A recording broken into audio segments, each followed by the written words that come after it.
All right, all right, all right. What's up, everybody? Welcome back to another episode of That's an Awful Take. I'm your hostess with the mostest, Price Mancer, here to make the most out of your day. Hope everyone is having a spectacular day so far, a wonderful Thursday, and overall, a great week in general. So glad to be back. Episode 13 of the pod. We've made it so far. You love to see it, really. You really love to see it.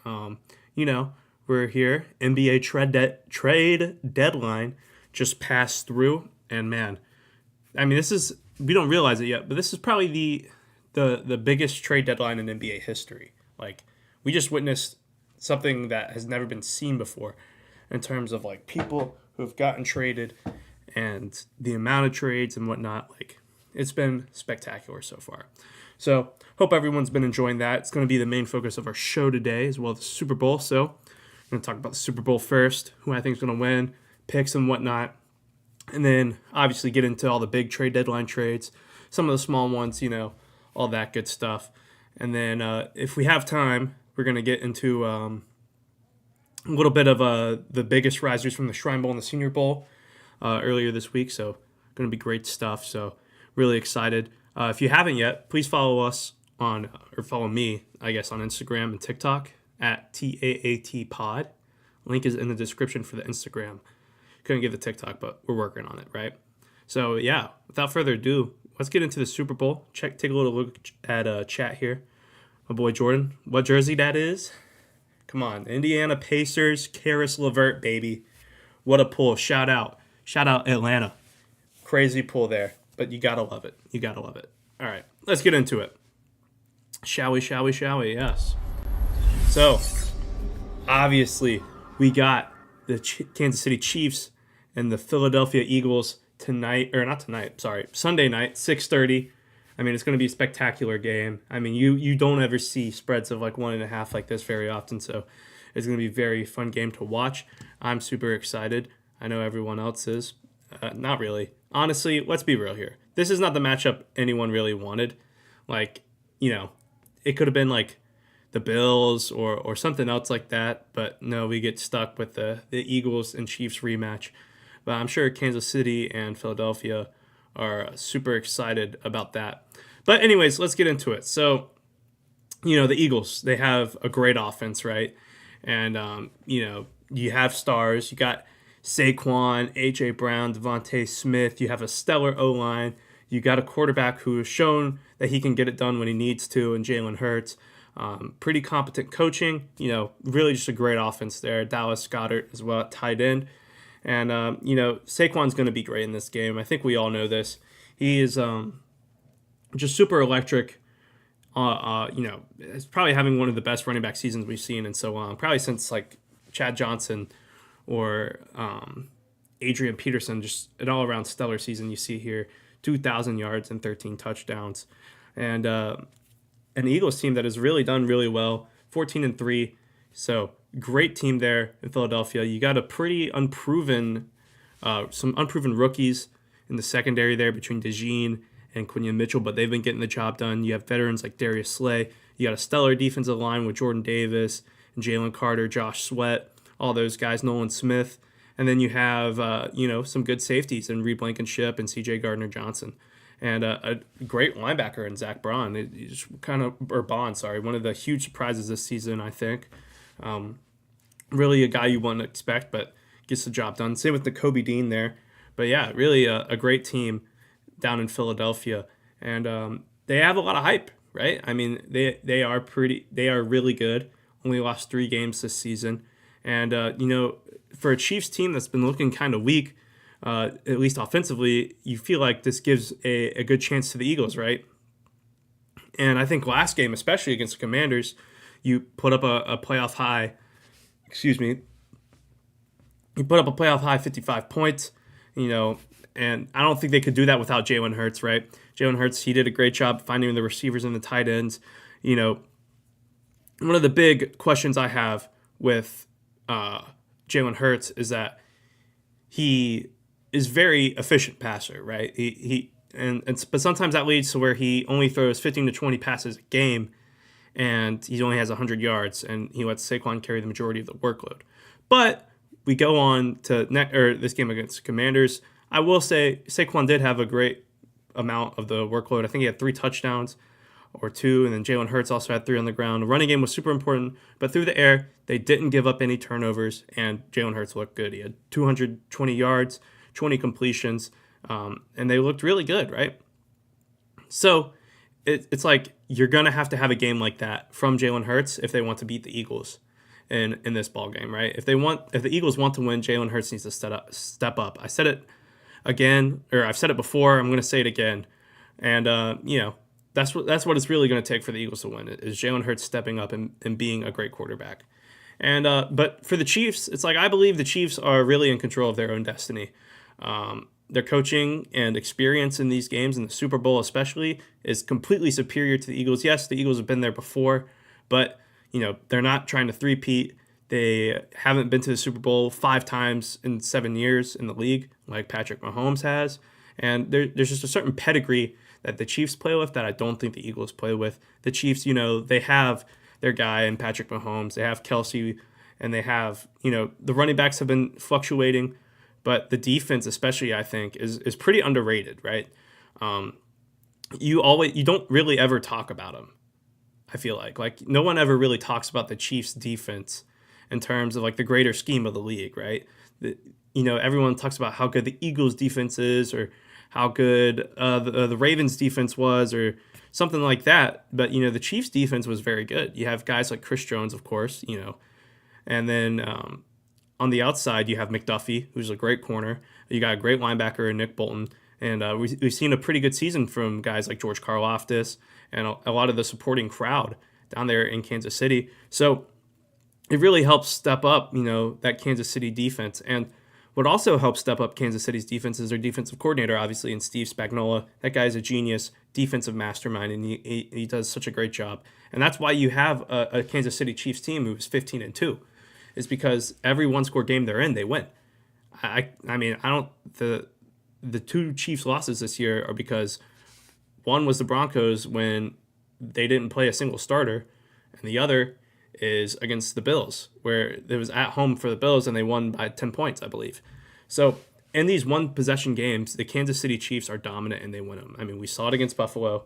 We saw it, not really against the Texans, but for the most part, that game was very close and they still won it. So I think if it's a one-score game, it's like the Chiefs are going to win if it's a one-score game. So it's just going to take the Eagles to blow out another team or it's going to take the Eagles to blow out the Chiefs if they want to win. Because if it's a close game, they're not going to win. That's just simply how the Chiefs are. The Chiefs are way better in that, in my opinion. So I'm going with the Chiefs. I know I hate it. I hate my own pick. I hate that I have to pick this game, but I'm going with the Kansas City Chiefs to win the Super Bowl. I think the three-peat is on. First team to do it in NFL history. It's really going to take a lot. It's going to take a lot. It's going to take a stellar game plan from Sirianni. It's going to take the defense to be elite. Jalen Hurts is going to have to be elite. And I think, who's trusting Jalen Hurts in this scenario? You guys remember the last time the Eagles were here and Jalen Hurts was in this scenario? He did not step up. So will he step up again? I just don't believe so. So that's who I got in the Super Bowl, the Kansas City Chiefs. If you guys need some Super Bowl locks, I'll do some after the show. We'll talk about it, right? Now, look at chat real quick. Chiefs defense got nothing on Price Manser at the line. That's true. They really don't. They really don't. I mean, who's guarding this guy? Juwan Taylor is going to get a holding call, right? It's just too elite. This guy knows ball. Thank you, boys. Thank y'all for coming out. Love it. So, yeah, that's my take for the Super Bowl. Really kind of quick, right? But I think it's going to be Kansas City Chiefs. Philadelphia Eagles. What happened? It's going to be a good game nonetheless. So good game nonetheless. I think it will be close. It's definitely going to be close. But if it's close, Chiefs are going to win, right? So that's all I have for NFL football, which is kind of crazy. And it sucks that the season's over. But we're going to keep on rolling, right? This train going to keep on rolling. So our next segment is going to be on the NBA trade deadline. So, yeah, let's go ahead and get to the bottom of this. So, so much has happened. Shout out to you if you went and viewed the our emergency show we did on the Luka Doncic trade. That's going to be a new thing we're going to be doing around here. A little emergency podcast where I just kind of yap about, my immediate thoughts of what's happening. Like, I'll probably do one after the Super Bowl on Sunday, but just my immediate thoughts on the game or a trade or some kind of sporting event. So let's go ahead and get into this first deal we saw, right?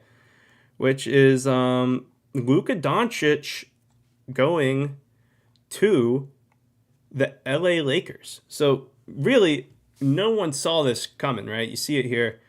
I think somewhere. I don't remember. Anyways, Luka gets traded to the Lakers. I mean, this is the craziest thing that's happened in NBA history, trade-wise, right? I mean, you're seeing a guy in his prime, just really, at the kind of the start of his prime too. I think Luka can keep up his kind of play for 10 years, right? So a guy who's 25 years old, just now getting, just had his first finals run, and is looking like, the leader, the king of this franchise, going to be that cornerstone that the team builds around for the rest of his career.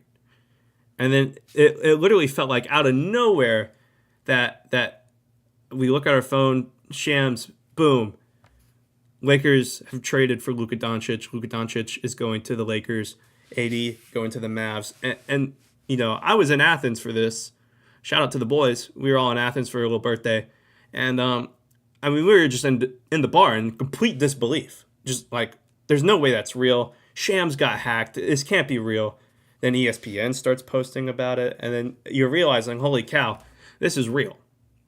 So let's get into my thoughts. I talked about it a little bit when it first happened, like my original thoughts on the trade. And now that it's been a couple days, we have a little bit of time to process it and whatnot.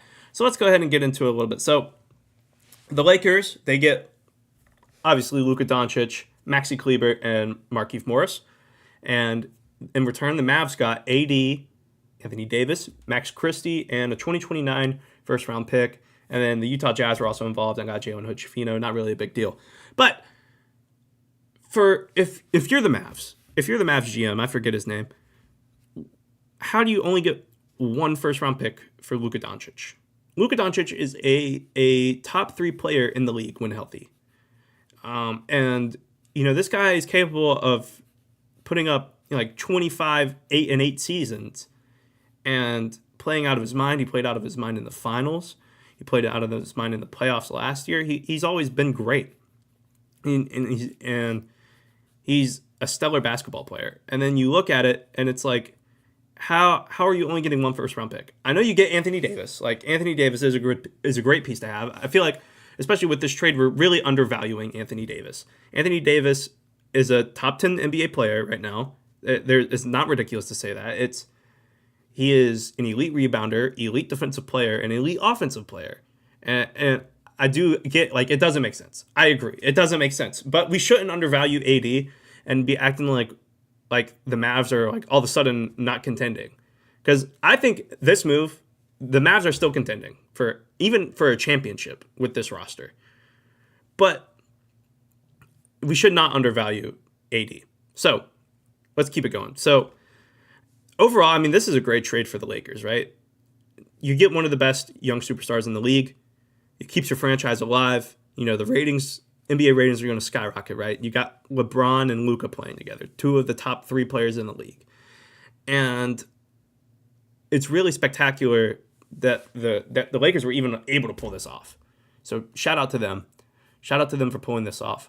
But for me, the only issue I have with this trade from a Lakers standpoint is how the spacing is going to work, right?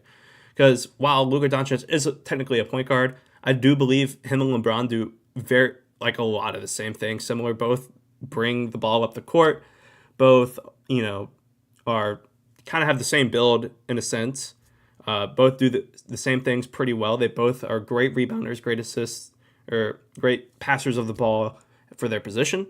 And I think they kind of do the same thing. So spacing-wise, it's going to be interesting to see.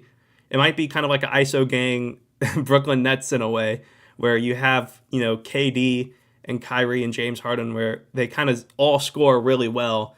So it's going to be very interesting to see how they work that out. I do believe they can work it out for sure. But I think for what the Lakers had in mind with this trade it wasn't about pairing LeBron with a superstar. It is more about securing your future. Because LeBron, I think, his contract is up in next year, I believe, or in the next 2 years, something like that. So I believe that this move was more of a move to get a future set up in LA. Because, past Bron, you got 2 years of Bron left. Let's say that's kind of stretching it. You got a year of Bron left, right? You got AD. AD's going to be 34, 33, 34 next season. And you're going to have no one to play him around except for Reeves, Austin Reeves. So, in my opinion, it makes a lot of sense for the Lakers to make this move, right? You're setting yourself up for success in the future. You're going to have a very young Luka Doncic. You're going to have Austin Reeves, who could play the two. And, I think the Lakers are obviously an attractive enough destination where they're going to be able to attract another superstar there. I don't think there's any doubt about that. They have the money. It's an attractive landing spot. You're going to be playing with Luka Doncic. It makes sense, right? So this trade is perfect for the Lakers, like A+, really, especially only giving up one first-round pick. That is insane to me. But, let's get into the Dallas side of this trade. So Dallas, you get AD, and AD is going to be great for the next 4 to 5 seasons. As long as he's healthy, AD is great on the floor. But I really do think you're putting a cap on your championship window. With Luka Doncic and Kyrie, I feel like even without Kyrie, with Luka Doncic, your championship window is the next 8 to 10 years. Now you only have Kyrie and AD, both are over 30. You got about 4 to 5 good years left. Maybe 5. Realistically 4. And that puts a cap for sure on how long your window will be. And it's crazy because you just went to the finals with Luka. In my opinion, Luka hasn't been healthy this season, but things are going to happen like that. Like nothing really needed to change. You're going to get back in that position, but front office felt otherwise. The conditioning was an issue. Luka gaining so much weight and all this stuff, but really, like he's still going to be doing his thing. I think he's done that before where he's been hurt and people say his conditioning sucks and he comes out and he drops 30 points in a return game. He drops 70 points in a playoff game, right? So it's really crazy to me that this even happened. But I do really like the fit for AD on the Mavs. I think it makes a lot of sense. You got Kyrie, you got AD, and just those two alone are great. But you have PJ Washington who can play the three. You got Lively and Gafford who could play center. So you got AD back at his natural position. You got Kyrie at the 1. And then at the 2, you got Klay Thompson, who's back playing his natural position, right? That backcourt was so crowded between Luka, Kyrie, and Klay that, really when they all were healthy and playing, they couldn't all play the same their natural positions. So I think this trade makes a lot of sense for both sides, at least. Maybe not a lot of sense for both sides. It makes a lot of sense for the Lakers, but it makes some sense for the Mavs. It's not a stellar move by any means for the Mavs, especially without getting multiple first-round picks in exchange for a generational player. So that's just kind of how I feel about the Lakers trade. That's the biggest one, right? So I'll take a peek over at chat, see what's going on. The trade that shocked the world. Yeah, Luka's only 25. Reeves is a role player for the Lakers. They just really need a big. I agree. And we're going to get into the other Lakers trades with Mark Williams, and some other guys that they got. And shout out Wyatt, bro. How you doing, man? Miss you. Haven't seen you in forever. I feel like it's been so long. Hope you're doing well, buddy. But let's keep it going. So the next big trade, I think was it a couple days later. Anyways, scroll up here. I'll find it. Hold on.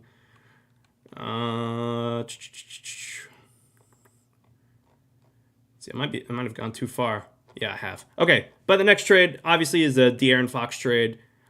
This happened Sunday, and it was a huge move. Here it is. So Sacramento Kings, they send De'Aaron Fox and Jordan McLaughlin to the Spurs.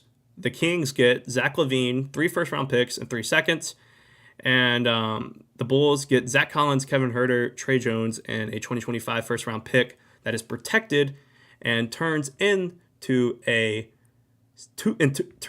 second-round picks if the protection stays there. So, I think it's a Hornets pick, and the Hornets obviously suck. So the protection is going to go to the Hornets. The Hornets are going to get the first-round pick, and the Bulls are going to end up trading Zach LaVine for Zach Collins, Kevin Huerter, Trey Jones, and two second-round picks.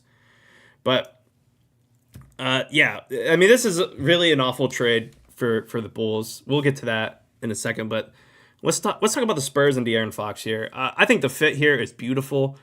The Spurs, they get an all-star point guard that they had to pair with Wemby. Like, it would have sucked to watch Wemby be stuck in San Antonio, and obviously they have Castle, but I feel like this accelerates your timeline so quick if you're the Kings, right? Or not the Kings, if you're the Spurs. You get an all-star point guard, you can pair with Wemby, and overall, I think the Spurs have a very good young roster, right? You got Jeremy Sohan, who I think can really be, a great role player for them. You have Chris Paul already, who I think even as a bench piece is great. You got Stephon Castle, who is looking like he's going to be one of the best rookies in this draft class. You got solid guys in Harrison Barnes, Keldon Johnson. And so I think this is a very well-built team. But the Spurs, they do it. They get their all-star guy and De'Aaron Fox. And I love the move spacing-wise. It's so great. You get to see a super athletic, developed point guard play with a freak of nature, like an alien, like Wembanyama. So it's awesome. I really have no complaints for the Spurs for this trade. I think they only gave up 2 first-round picks as well. So that's even better. The only question I have for the Spurs here is, like, for me, this kind of, like, I feel like you're kind of jeopardizing Stephon Castle's future with the team. So Castle, he's talked about it before, how he wants to be a true one in the NBA. He wants to be a one on a team where he's the main point guard and, kind of like a Darius Garland kind of role or a Trae Young kind of role. Tyrese Halliburton, like, he's the main one. He's, taking the ball up court. He's, the guy with the assists and all that. So that's just the one question mark for me is, like, where do you see in Stephon Castle? Do you move him to the 2 to be, and he would be an undersized 2. So it's going to be very interesting to see what Castle's future with the team looks like, in my opinion. It could be something that is in jeopardy in the future. I think for at least this year. Next year, it's fine, especially if you get a playoff push this year or a playoff push next year. But we're going to have to see how that all works out. Next, we're going to talk about is the Kings. So the Kings get Zach LaVine, reunite with DeRozan, and they get a lot of picks, 3 first-rounders and 3 seconds. So, and I don't think there's really any protections on those 3 first-round picks. So pretty much 3 first-round picks, which is really good for the Kings. Draft picks, obviously, for trading, hold a lot of value. And even if one of those picks rises, you could be picking the next GOAT. Who knows, right? So the Kings, they get LaVine, reunited with DeRozan. You already have Sabonis there. And, to me, this move really doesn't move the Kings further than where they were with Fox, right? So with Fox, they were, I think, a play-in team, in the West, and or somewhere in that range. And now I don't think moving LaVine makes this team any better or any worse. So I kind of feel like it doesn't, move the throttle up, it doesn't move the throttle back. You're still coasting, in my opinion. And it's going to be interesting to see how Malik Monk can play at the 1. Obviously, they've played a couple, I think just one game since this trade has happened. And I think he played pretty good in that game, and he's played well in Fox's absence at the 1. So hopefully Malik Monk, for the Kings' sake, can keep that going for the rest of the season and throughout the next couple years. But if Malik Monk can play the 1, this is looking like a pretty good trade for the Kings. If Malik Monk can play the 1 and they make the playoffs, I do think they could make some noise. Especially Sabonis is having a insane all-star caliber year, but he was snubbed. 14 rebounds a game. It's just insane, especially for a guy who's playing power forward right now. And, he's pretty much almost averaging a triple-double, I think. I think he averages 8 assists as well, and like 25 points. So I do love Sabonis, and I do kind of love the fit with this team. You got some great drivers with, DeMar DeRozan, Zach LaVine obviously is an absolute killer driving into the paint and whatnot. And I like DeRozan in the mid range. It's just, for me, for the Kings, it's kind of like the shooting. Shooting might become kind of rough, especially with Keegan Murray. And obviously, Keegan Murray's development is something that has to be taken into account here, because obviously you're going to be starting Sabonis at the 4, Keegan Murray's natural position. So that is one thing to be concerned with. And we'll talk about it later, but with the Jonas Valanciunas trade to the Kings, it also just kind of clogs it. So I think shooting is something that could be a problem with this trade, because Keegan Murray hasn't been a spectacular shooter since he's been in the league.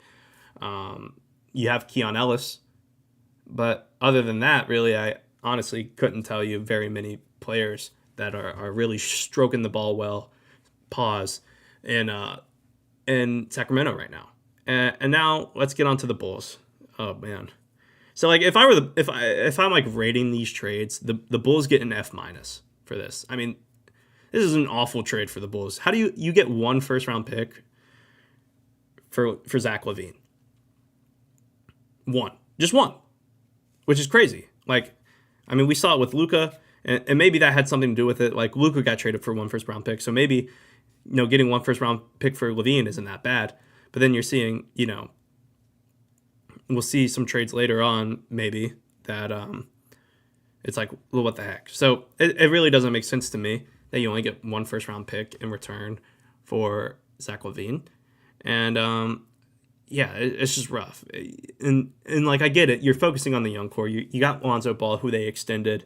You got Matas Buzelis, and then you got Kobe White, which I think that is a great trio to build around, especially in the future. I think Matas has great potential. Kobe White has already proven himself, especially as a six-man. Ayo Dosunmu's great at point guard, and Lonzo, I think Lonzo still has a lot of potential. I think he can be a really good point guard in this league, but you need something like Patrick Williams. Really, he's not doing it for you.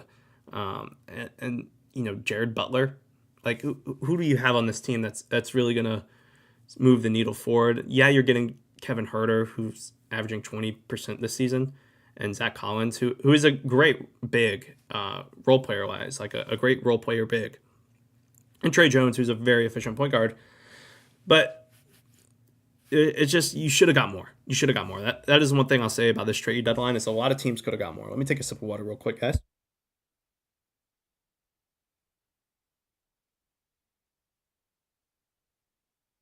So yeah, for Chicago, it's like you could get so much more. This is definitely like the tanking moment. I'm surprised they didn't move Vucevic. I think they tried, but you're stuck there with Vuce now, who I think they're just going to let his contract run out and, move on from him. So I think, realistically, you have a great offense for Chicago, or a great offseason, for Chicago. You move on. This won't be so bad, but the fact you only got one first round pick is kind of ridiculous. So let's get into the next one. So the next one is one I already kind of mentioned, and it was, let's see if I can find it. Anyways, it was, I can't find it, but it was, here, I could do this. Did that work? No. There we go. Boom. Wizards traded Jonas Valanciunas to the Kings for Sidy Cissoko and 2 first-round picks. This great move, honestly, for the Kings. I think this is one of the most underrated trades from this deadline. Is you get Valanciunas, who is a proven center in this league, kind of on the older side for sure. But I like the pairing here between Sabonis and Valanciunas. That's a great twin tower down below. And you take a look at Valanciunas and Sabonis. They obviously played together with Lithuania and FIBA and Olympics and all that stuff. So these guys have played together before. They know each other well. So I like the move chemistry-wise for him and Sabonis. I think it makes a lot of sense, and I do think this kind of bumps the needle a little bit for the Kings. Like, they have well-established big men, and having a guy, a threat in the paint like Valanciunas, not to say he's like the greatest paint defender of all time or anything like that, because he's not. He's a pretty average paint defender, but it's better than what they have with just Sabonis there. So I really like the move for the Kings to get Valanciunas. I think it makes a lot of sense. And if you're the Wizards, they gave him up for so cheap. City Sissoko, who was a part of the De'Aaron Fox deal, and then 2 second-round picks. I mean, I'd at least expect to get like a decent player out of it. But, it's whatever. 2 second-round picks, I guess. Woohoo. But, one of the most underrated trades, I think, of this deadline. I really like this trade for the Kings. Next, we got probably the biggest trade other than the Luka trade and maybe the Fox trade is De'Aaron Fox to the Jimmy Butler to the Warriors. So here it is right here. So Miami, they get Andrew Wiggins, Kyle Anderson, PJ Tucker in a protected pick. The Jazz get Dennis Schroeder. And, of course, the Warriors get Jimmy Butler. So to me, this kind of seems like a desperation move in terms of like the Warriors needed a superstar, so they were willing to do whatever they could to land Jimmy Butler. And so that's what they did. And luckily, they got him to sign an extension. I know it was reported before that he wasn't going to sign an extension, so Warriors were out. But he ends up signing a 2-year extension. And I like this because him and Curry's contracts would expire at the same time in 2 years. So this is kind of like a last ditch, like a last hoorah for Curry. At least at Golden State. The window is definitely 1 to 2 years max. You got, Draymond's aging, Clay's already gone. You do have a pretty good young core. You got Podziemski and you got Moses Moody. Guys who've shown some flashes, but not enough, in my opinion. So I do think that it could be rough coming up here soon in the next 3 or 4 years for the Warriors. But I do like this trade for the Warriors. I'm not the biggest fan of Jimmy Butler. I'll be the first to say I'm not the biggest fan of Jimmy Butler. I feel like he's a diva. We saw it. We saw it in Chicago a little bit. We saw it in Minnesota. We saw it in Philadelphia. We saw it in Miami.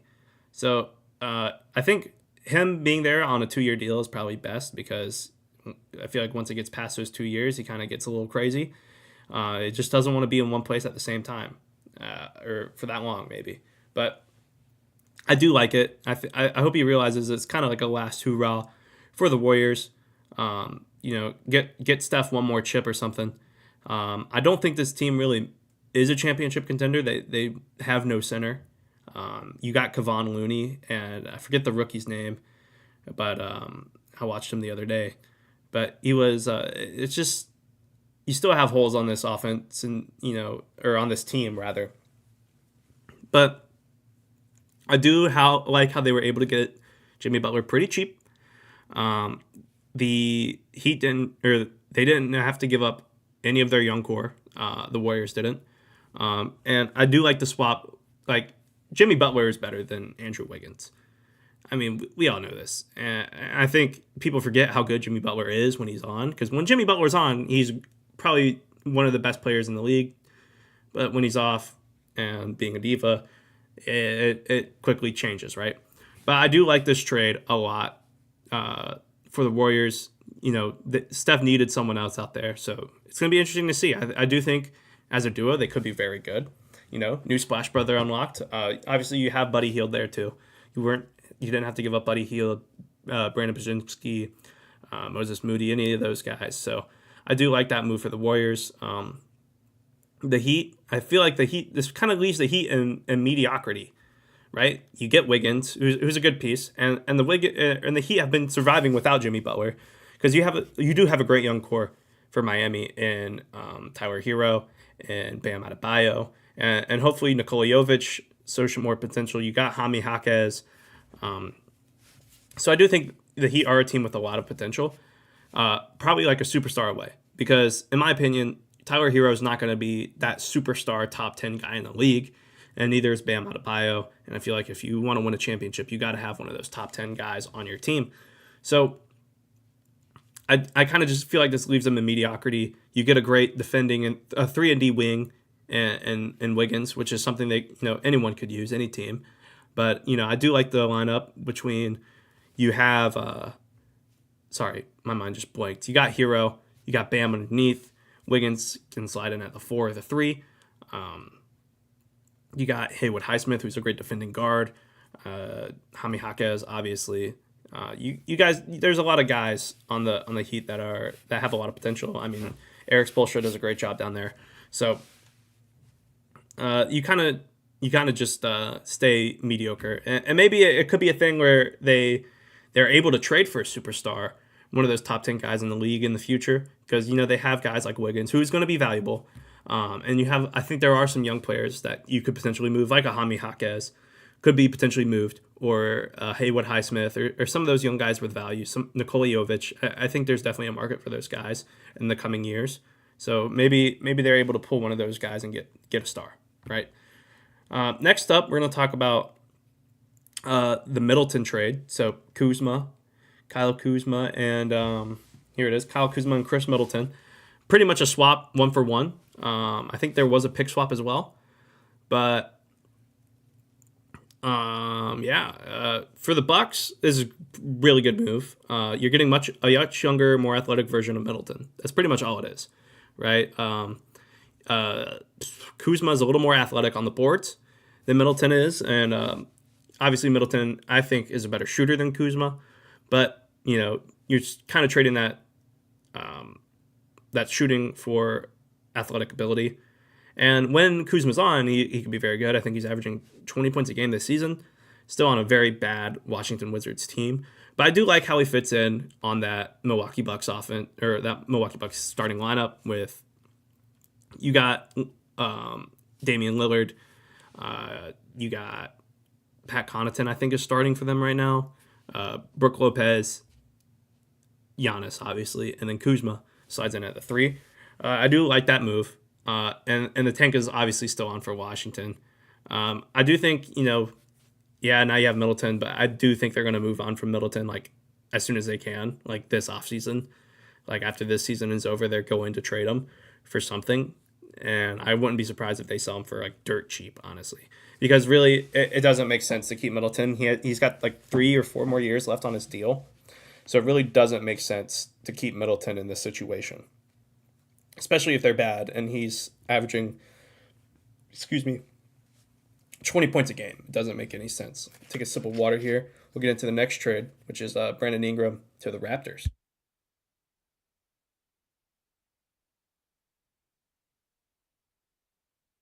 So, Brandon Ingram to the Raptors. This was probably one of the bigger trades of the deadline. The Pels trade BI to Toronto for Bruce Brown, Kelly Olynyk, and a first-round pick and a second-round pick. So overall, pretty nice haul for BI. I do think that is, in terms of trading for Brandon Ingram, and especially with what we've seen this deadline, I think that is a pretty good package for Brandon Ingram. Bruce Brown returns to the Pelicans, I believe. You get a first-round pick out of it, and you got Kelly Olynyk, who's good center depth. Obviously, they've had Yves Messi, whatever his name is. Obviously not enough. So you bring in Kelly Olynyk, an experienced veteran guy. And you bring in Bruce Brown for wing depth in return, because obviously you're giving up Brandon Ingram. I really like how Brandon Ingram slides into the Toronto Raptors lineup. I've said that a lot. But I do think, you got Quickly starting at the 1, Barrett at the 2. Brandon Ingram at the 3, Scotty Barnes at the 4, and Poeltl at the 5. I do think that's a very good lineup. It's not gonna. It could be a dark horse playoff team, maybe, but obviously it's not a championship contending team with those guys. And you just hope for the development of Barnes and Barrett. Really, Bi is a 20-point per game scorer. He's been that way for 4 years now. It seems like, maybe longer. Probably more 5 or 6 seasons. But you get RJ Barrett and you hope he develops, and you have Scotty Barnes and hope he develops. So I do think it makes sense, but I don't think this like thrusts you to a championship, obviously. And this puts Grady Dick back on the bench, which I wouldn't. I wouldn't do it personally. Personally, I'd have him starting somewhere, but that's just what they want to do, and it might hinder Grady's development. But I mean, this is Grady Dick has scored 30-point games multiple times this season, so it doesn't really make sense moving him to the bench, in my opinion. So that's just kind of how I feel about the BI trade. Fair package. It makes sense. I think the tank is on now for the Pelicans. Obviously, I think they should get rid of McCollum and just ride out with Zion. You got Messi, who's been a surprise from this year's draft, and go tank and get someone really good in this next year's draft, right? Next move we're going to talk about is Dalton Knecht to the Hornets. So this is kind of like a unexpected trade once again from the Lakers. You trade your first round pick and Dalton Knecht from last season, Cam Reddish, and an unprotected first round pick from 2031 to the Charlotte Hornets for center Mark Williams. And Mark Williams was kind of like one of the future bigs for Charlotte coming up here soon. Him and Nick Richards, obviously, and Richards got moved to the Suns. But I do like this trade a lot for the Hornets. I think this is one of the better trades the Hornets could have made. Obviously, you're getting rid of Mark Williams, but I do believe in this year's upcoming draft, there are good center prospects out there that can replicate that production they were missing, or that they're going to miss from Mark Williams. So now you have a starting lineup where you have LaMelo at the 1, you got Knecht at the 2, and you got Brandon Miller at the 3. And Knecht did have some issues. Obviously, he was not the most efficient shooter at all this season, like at all. But he's still there. I think he put up a 30-point game, or at least a high-scoring game. Especially coming up towards the deadline, he did start shooting better. And I think there's plenty of potential there with Knecht. He's a very experienced guy, and I think he's a great third option on a team in the future, right? You just want that spot-up 3 guy, and I think Dalton Knecht can be that. You obviously get Cam Reddish, who, big Cam Reddish believer right here. I love that guy. But and you get a first-round pick out of it for Mark Williams. So I do like this move for the Hornets. I think it makes a lot of sense. There's obviously Mark Williams was a big piece and probably one of the future pieces for this team. But I think it makes more sense for them to take a first-round pick and Dalton Knecht for Mark Williams. I think that's fine. I think that it's not ridiculous to do that. So I like that. I like that a lot for the Hornets. And the Lakers, we can talk about the Lakers. The Lakers get their center, which Mark Williams, one of the better up-and-coming young guys in the league at the center position. So I like that move for the Lakers. I think it makes a lot of sense for both sides. So once again, can't complain. So next we got the Hawks. My Hawks have traded DeAndre Hunter for, right here. Look at that. Hawks have traded DeAndre Hunter. The Hawks have traded DeAndre Hunter to the Cleveland Cavaliers for Karis LeVert and Georges Niang and 3 second-round picks, blah, blah, blah, blah, blah. Okay, so Hunter is having his best season of his career. Obviously, I kind of know a lot about this trade because I know the characters involved pretty well. So shout out Karis LeVert, by the way. But Hunter's having the best year of his career. It's been up and down for injuries, and I don't blame the Hawks for moving on. It's sad to see, but I don't blame the Hawks for moving on because coming out of college, DeAndre Hunter was supposed to be this great co-star to help a team contend. And obviously, every time he's been healthy, or every time he's had a great season, a breakout season, he gets hurt, and then it sucks. And obviously, he's been hurt sometime this year, but he's still averaging, I think, 19 a game. 19 a game, 40% from 3. So, and that's since he's coming off the bench. Karis LeVert for the Cavaliers has been the 6th man for the Cavs coming off the bench. So it's really, I think it's a good swap for Atlanta. I think it makes a lot of sense for Atlanta. And here's why. You get, I think, DeAndre Hunter and Karis LeVert's, what they do, it's very similar. If we look at it right here. Hunter averaging, let's see, this season, averaging 17 or 19, 4, and an assist pretty much on very efficient shooting. But we pull up Caris LeVert here, and Caris LeVert, he in a smaller role, wouldn't get as many minutes, didn't get as many minutes as Hunter. At least I hope so. 23, yeah, I mean, he's averaging 5 more minutes a game, but 10 points, more of a passing kind of guy, which I think is what the Hawks needed. So I do like this move a lot. Obviously, shooting 40% from 3 there, 45 in the field. So I do think the production is equivalent. And then you're also getting Georges Niang, who's shooting 40% from 3 as well this season. So it does make a lot of sense to make this trade, in my opinion. Yes, your roster is getting older, but I think what they're trying to do is have a more defensive 3-and-D kind of bench, which I love. I think that's very important. And yes, DeAndre Hunter was that, but the production was kind of uncertain and the future was uncertain. So it makes sense in that regard. And I think this is a pretty fair trade for both sides. I don't think either one's really getting fleeced. I don't think you could have gotten a first-round pick for DeAndre Hunter. So, and I think you did get valuable pieces in Niang and LeVert back. The next one, another Hawks trade, is we're getting if I could type, here we are. Clippers traded Terrence Mann and Bones Hyland to the Hawks for Bogdan Bogdanovic and 3 second-round picks. So we have a ton of second-round picks, if you didn't know. And this is another sad goodbye for a Hawks fan like myself. You're giving away Bogdan, which is sad. Love Bogdan Bogdanovic. Great shooter. But the Hawks needed a more valuable backup point guard. Not to say that, that Bogey wasn't a great backup point guard, because he was a great shooter, but we needed a ball handler to play backup point guard.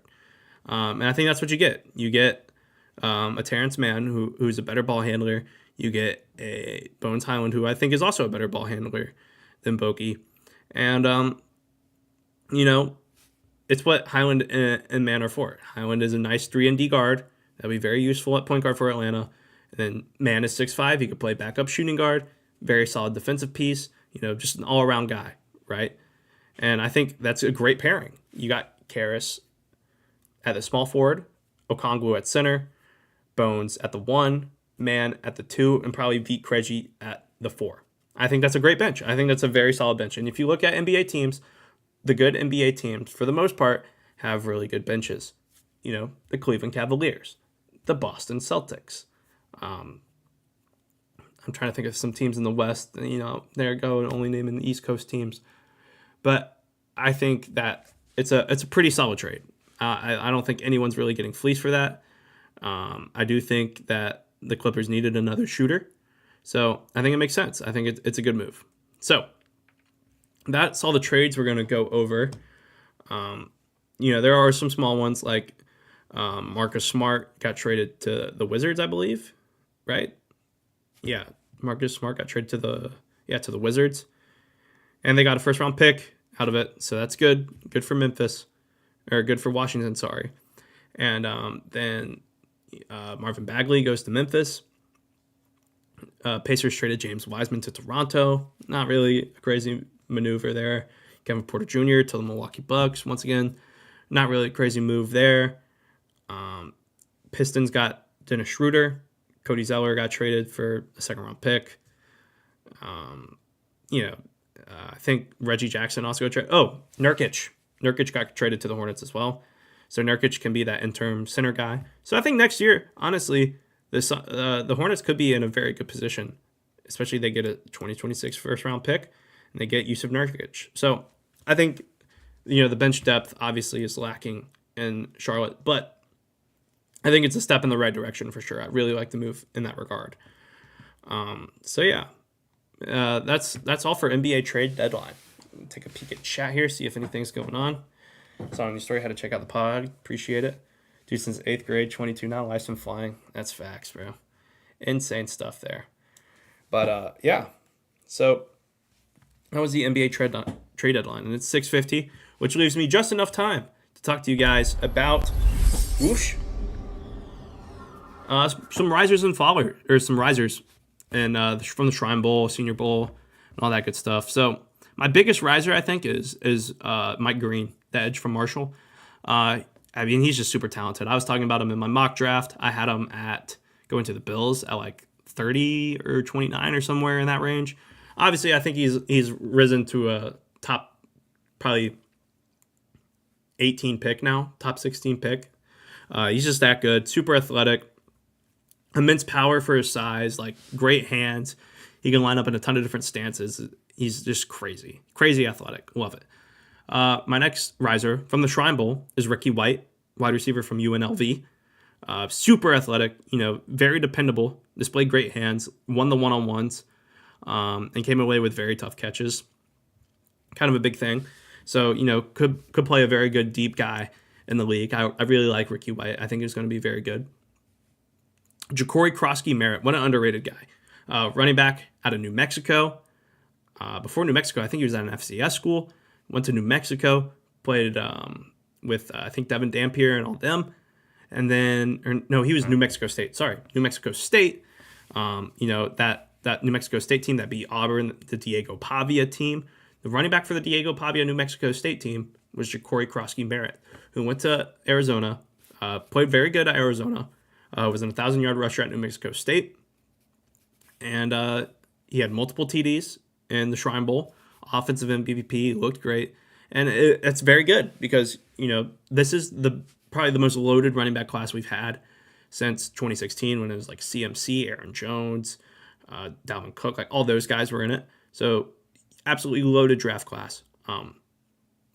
So I really like to see a rise from Ja'Cory Krosky-Merritt. I think he can be a very good NFL running back. I think he's one of those sleeper names that you're not going to hear a lot of guys talk about. So I'm going to talk about Ja'Cory Krosky-Merritt. I really like him. And we'll get into it more as I do more deep dives position-wise. Obviously, we did my top 10 quarterbacks, but my plan is to do my top 10 receivers, my top 10 running backs, O-line, all the positions pretty much. I probably will come out with a mock draft next week, so stay tuned for that. It's going to be very exciting. Mock draft 2.0, because, obviously we've had a lot of change with the draft order because of the playoffs. We've had, players fall and rise because of the Senior Bowl, so in the Shrine Bowl. So, a lot has changed. So mock draft 2.0 coming next week. Next up, we got some Senior Bowl risers. So Darius Alexander, defensive lineman from Toledo. Super explosive power. I mean, he's shown glimpses of it in college. Not a lot of guys watch Toledo football, but he's shown some promise there. He's just super explosive with the hands, dominant pass rush victories in the interior, which you don't see a lot from defensive linemen. So he just has super good power, and that's what you like to see from like a interior offensive lineman or defensive lineman. Sorry. So maybe like a Grady Jarrett kind of role, hopefully, or a Dexter Lawrence kind of role. Obviously, that's very far-fetched, but I do think he rises a lot because of his performance. Next is Gray Zabel, guard/center from North Dakota State. He looked great on one-on-ones, had a great anchor, great footwork, and it kind of looked like one of the better guards. Won his one-on-ones, looked very dominant there. One of the best offensive linemen, at least that rose from the Senior Bowl. So shout out Gray Zabel, it looked great. Next, Shamar Stewart. He came in lighter than expected, 281 pounds, which is crazy to say that is lighter than expected. But he showed immense strength, great hand power. He can come off the edge. He has the speed to come off the edge. He's big enough to go in the interior. So he's a guy who can play a lot of different positions on the defensive line. I really like Shamar Stewart. I had him going to the Ravens in my mock draft, if you guys remember. But definitely a riser. I mean, it's going to be interesting to see, guys like Abdul Carter have risen. Mike Green, Shamar Stewart, the edge class, Walter Nolan's even risen. So the edge class is looking, defensive line edge is looking really good for this class. Next is Jack Beck. So super physical, explosive wide receiver. He's a great blocker downfield. He was a 1,000-yard receiver at TCU. Not a lot of people realize that, but 1,000-yard receiver at TCU. So he's got the experience. He's a good downfield target, and he's a great blocker, which, for a wide receiver 2 or 3 in the NFL. I mean, that's really all you can ask for. Like, just a super physical, explosive guy at the wideout. You know, like maybe the Bengals, right? Somehow you retain Higgins. You keep chasing Higgins. I mean, I'd love to have Jack Beck to be my third receiver. I think that's a great idea. Keep that in mind. Bengals, I know you're watching.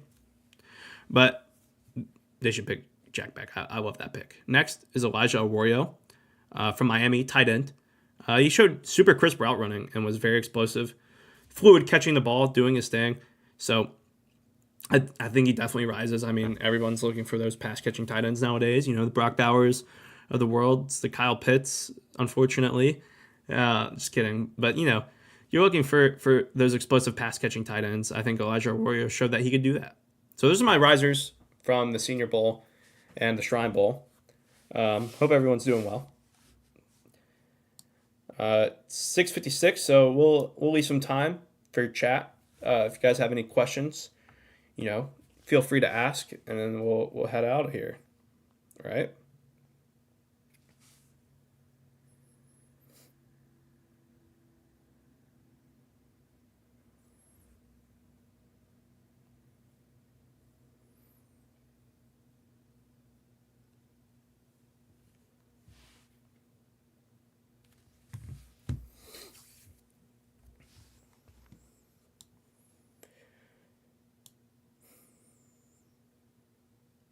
Talk about like All-Star game.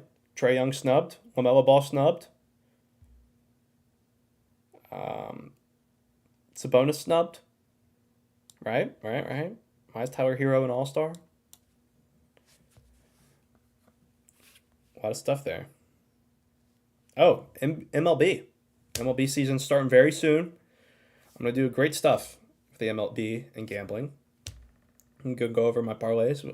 Why not? Let's pull that up. But really, on a real note, I got some big stuff planned for the MLB, gambling wise. So that's gonna be exciting. Sports betting, you know, daily fantasy. So let's take a look at some stuff I got going right now. Excuse me. Wow, that was inappropriate. I'm so sorry. But this is the Super Bowl lock. Devontae Smith. Devontae Smith, 3.5 receptions. Patrick Mahomes, free square, maxed it out 25. NBA locks tonight at Franz, 19.5. Norman Powell, 16.5. Put that with a 25% profit boost. You know, I can't complain there. If you look at my past lineups, I've been on a green streak recently. This is so tough. 1 rebound short there. But, you know, Norman Powell's been a wagon this season. We love that. Obviously, we hit this. Kyrie, Darius Garland, Joel Embiid. Beautiful stuff there. We love that. We love those hits. Once again, another unfortunate one. Another bad beat here on Trey Murphy rebounds. Really unfortunate. Golf. Shout out Caden. Shout out Caden for getting the golf going, right? 60, 68 for Shane Lowry. Jalen Duran, over 8.5 points. I mean, lock of the century there. Let's see. What else we got here? Once again, Norman Powell. Ride the boat. So, if you guys want to bet NBA, bet on Norman Powell and Jalen Duran and Desmond Bane. Those are the 3 wagons, I call them. So, Porzingis, Curry under rebounds. You know, there I'm talking about Jalen Duran right there. Kevin Durant, free square there. Let's see. Where's some more hitters? Did I hit on this one? I did not. Yeah, so, yeah. And there's what we hit on the playoff game. So, if you guys need the locks, let me know. We're going to sign out here. Use my code. If you're not on Prize Picks, use my code. It'll be awesome. Anyways, that's all I got for tonight. 7 o'clock. I got to go to practice. We'll be back next week. Episode 14, Mock Draft 2.0. Everyone get hype. Probably talk about basketball again. So we're going to do great stuff here. I appreciate y'all for coming out and watching. Follow the Instagram, please, and the TikTok, TAAT Pod, on both platforms. Give it a follow. I'll talk to y'all next episode.